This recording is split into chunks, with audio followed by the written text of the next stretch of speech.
আসসালামু আলাইকুম, welcome to Mallick English academy.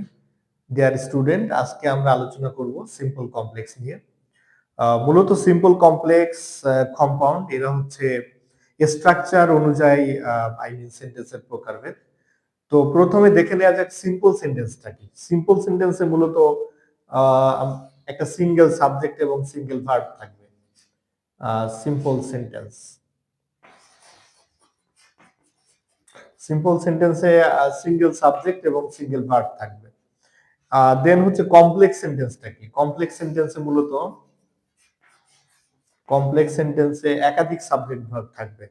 তার মানে একটা হচ্ছে মেইন ক্লজ থাকবে, মেইন ক্লজ, আর একটা হচ্ছে সাবঅর্ডিনেট ক্লজ থাকবে, সাবঅর্ডিনেট ক্লজ। তো সিম্পল সেন্টেন্সে মূলত একটা সাবজেক্ট একটা ভার্ব থাকবে, এন্ড কমপ্লেক্স সেন্টেন্সে একাধিক ক্লজ থাকবে, মানে একাধিক সাবজেক্ট ভার্ব থাকবে। এই হচ্ছে পার্থক্য। মানে সিম্পল সেন্টেন্সে একটা single subject and single verb থাকবে, এন্ড কমপ্লেক্স সেন্টেন্সে একাধিক ক্লজ মানে দুইয়ের অধিক ক্লজ থাকবে। তার মানে একের অধিক সাবজেক্ট ভার্ব থাকবে। যেমনটা দেখতে পাচ্ছেন, ম্যান ইজ নট ম্যাশিন।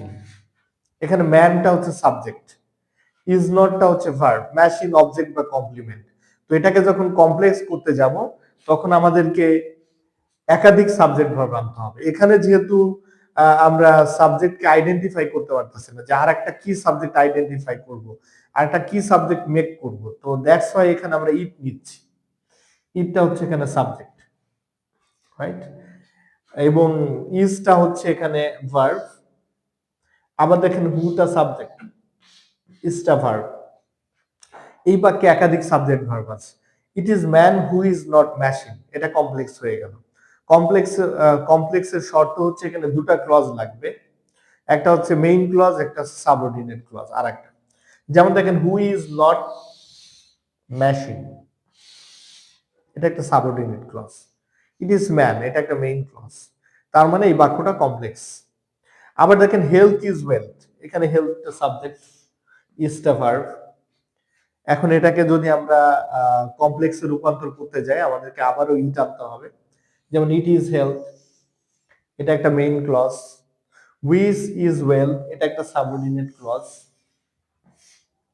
তার মানে আপনি কমপ্লেক্স সেন্টেন্স তৈরি করতে হলে একটা মেইন ক্লজ দরকার হবে আর একটা সাবঅর্ডিনেট ক্লজ দরকার হবে, রাইট। মেইন ক্লজ এবং সাবঅর্ডিনেট ক্লজ মিলেই হবে হচ্ছে কমপ্লেক্স সেন্টেন্স। ঠিক একইভাবে আমরা যদি থার্ড উদাহরণটা দেখি, দি আইডল অলওয়েজ ল্যাগ বিহাইন্ড, যেমন এটা সাবজেক্ট, রাইট, ল্যাগটা হচ্ছে ভার্ব, এটা একটা সিম্পল সেন্টেন্স। সিম্পল সেন্টেন্সে সর্বদাই সিঙ্গেল সাবজেক্ট এবং সিঙ্গেল ভার্ব থাকবে, বাট কমপ্লেক্স তৈরি করতে হলে আমাদেরকে একাধিক সাবজেক্ট দরকার হবে, একাধিক ভার্ব দরকার হবে। যেমন দেখেন দোজ একটা সাবজেক্ট রয়েছে, হু একটা সাবজেক্ট রয়েছে, আর একটা ভার্ব রয়েছে, ল্যাগ একটা ভার্ব রয়েছে। তার মানে এখানে দুটা সাবজেক্ট দুটা ভার্ব আছে, রাইট। মানে এখানে রিলেটিভ ক্লজ বা সাবঅর্ডিনেট ক্লজ হু আর আইডল, হু আর আইডল এটাকে বলা হচ্ছে রিলেটিভ ক্লজ বা সাবঅর্ডিনেট ক্লজ।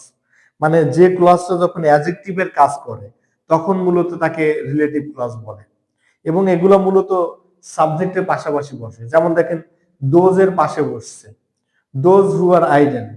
এটাকে কেন রিলেটিভ ক্লজ বলতেছি, কারণ এটা নাউন বা প্রোনাউনকে বর্ণনা করতেছে, যেমন এখানে দোজকে বর্ণনা করতেছে, রাইট, এবং এটা একটা কমপ্লেক্স সেন্টেন্স। নেক্সটে আমরা দেখব চতুর্থ যে উদাহরণটি আছে, টেল মি ইওর এজ। এখানে টেলটা হচ্ছে ভার্ব, এটা ভার্ব দিয়ে শুরু হচ্ছে, টেলটা এখানে ভার্ব, রাইট। কেন ভার্ব, কারণ হচ্ছে এটা একটা ইম্পারেটিভ সেন্টেন্স। ইম্পারেটিভ সেন্টেন্স মূলত ভার্ব দিয়ে শুরু হয়। টেল মি ইওর এজ, এটা একটা সিম্পল সেন্টেন্স। এটাকে কমপ্লেক্স বানাইতে হলে আমাদেরকে একাধিক ভার্ব ইউজ করতে হবে। যেমন এখানে টেল, টেলটা একটা ভার্ব, রাইট, আর একটা ভার্ব পাচ্ছি ইজ, ইজ একটা ভার্ব। মূলত ইম্পারেটিভ সেন্টেন্সে সাবজেক্টটা উজ্জ্ব থাকে, অনুল্লেখিত থাকে, যেমন এখানে ইউটা আমরা লিখিনি, রাইট।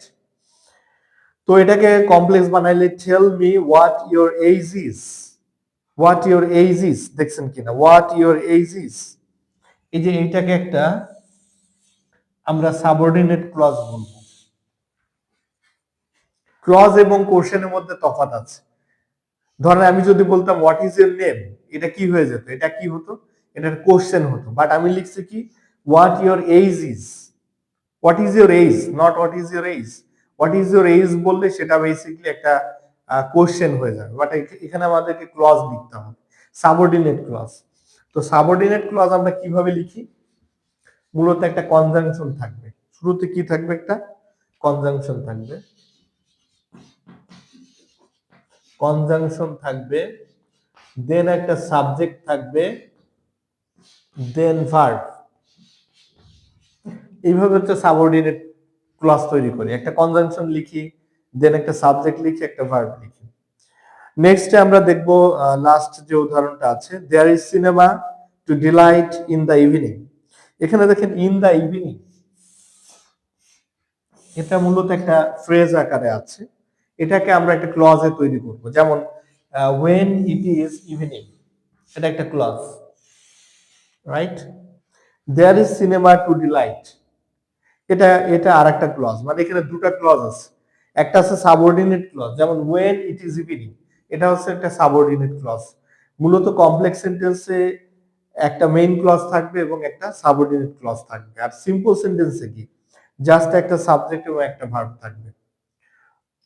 তো এই হচ্ছে সিম্পল কমপ্লেক্স চেনার উপায়। I hope you have understood, how to identify simple sentence and complex sentence. Next time I will catch up with new videos, new topic with new topics. Thank you very much.